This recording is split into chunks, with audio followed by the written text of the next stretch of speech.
Gokong sa Caloocan. I got you. Look, I like that.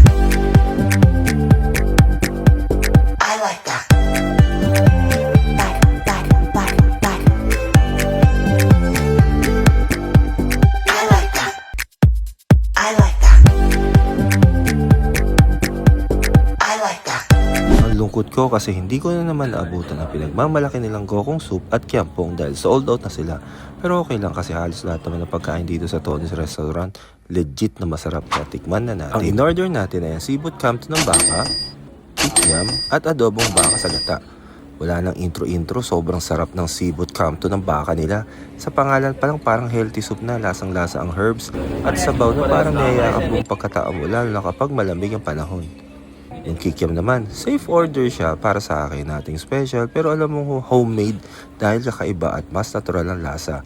At itong adobong baka sa gata, panalo, masarap nga ang baka, dinagdagan pa ng gata, ang lambot ng karne at sobrang linamnam ng salsa.